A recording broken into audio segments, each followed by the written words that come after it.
Assalamualaikum dan selamat sejahtera saya ucapkan kepada semuzamil dan rakan-rakan yang saya hormati. Saya, Nur Umairah binti Ahmad Jamal, ingin menyampaikan mengenai diary titas yang saya kaji, iaitu yang bertajuk Makanan Tradisional India. Apabila kita bercakap mengenai kaum India terkenal kerana mempunyai pelbagai makanan tradisional yang sangat digemari dan sedap rasanya seperti roti canai, thosai, ladu dan lain-lain lagi. Salah satu kuih kegemaran saya ialah kuih vadi.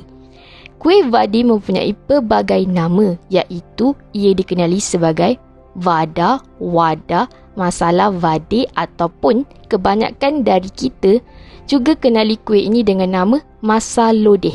Tak kisahlah nak panggil nama apa pun, yang penting kuihnya sama. Selalunya kuih vadi ni kita dapat beli dekat pasar malam atau kedai mamak.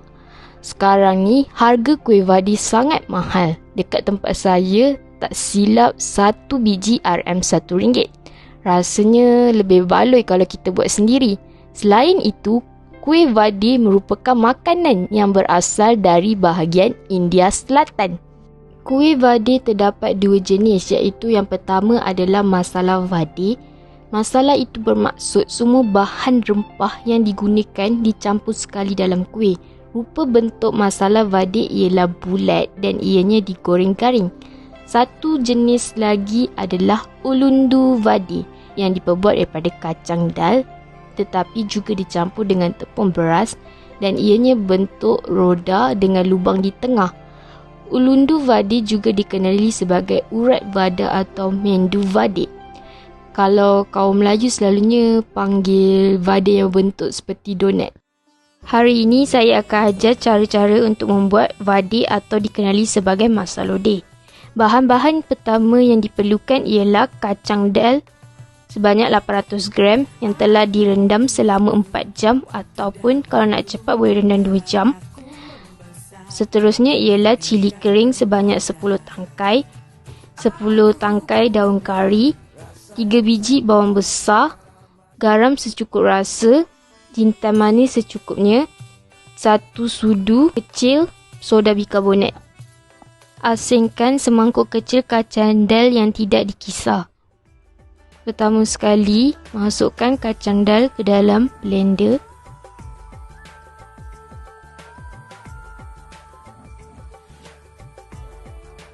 Masukkan sedikit air dan kita kisarkan. Kisar sehingga hancur. Kisar kacang dal sehingga habis. Kemudian tapiskan kacang dal agar dapat mengurangkan kuantiti air dalam adunan supaya adunan tidak terlalu lembik dan mudah dibentuk. Gunakan sudu untuk memudahkan proses penapisan. Ini adalah hasil adunan kacang dal yang telah ditapis. Masukkan kacang dal yang telah diasing tadi. Kemudian masukkan bawang besar. Seterusnya masukkan daun kari. Kemudian kita masukkan cili kering mengikut kesesuaian tahap kepedasan yang anda inginkan. Kemudian masukkan jintan manis mengikut kuantiti yang diinginkan. Dan akhir sekali masukkan 1 sudu kecil soda bikarbonat. Soda bikarbonat itu optional. Tambahkan garam secukup rasa. Gaulkan adunan sehingga sebati. Ini adalah hasil adunan yang telah digaul sehingga sebati. Ini adalah acuan yang digunakan untuk membentuk vadi. Acuan ini diperbuat daripada plastik yang diletakkan di atas permukaan gelas, kemudian diikat dengan getah. Letakkan adunan di atas permukaan acuan. Tunggu minyak sehingga panas, kemudian masukkan vadi ke dalam kuali. Terbalikkan vadi apabila warnanya bertukar kekuningan. Angkat vadi yang telah dimasak dan tapiskan. putuskan minyak.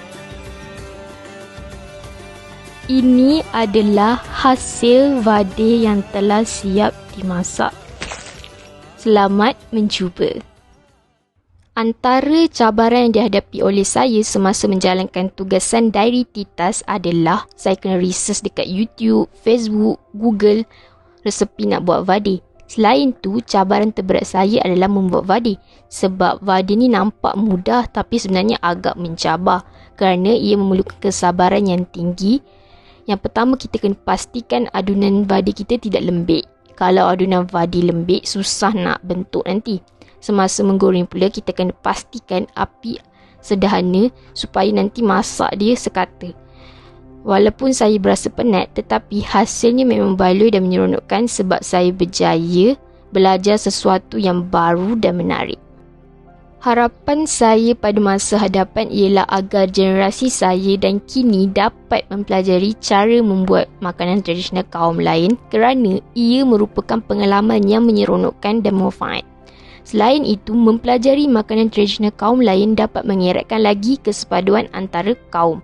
Tak kisahlah kita kaum Melayu, India atau Cina, yang pasti kita perlu mengekalkan makanan tradisional bagi kaum di Malaysia agar makanan tradisional sentiasa diingati dan tidak pupus begitu saja. Air sekali, makanan tradisional India disukai oleh semua kaum. Buktinya, ramai yang menggembari vade atau masalode, terutama saya. Sekian, terima kasih.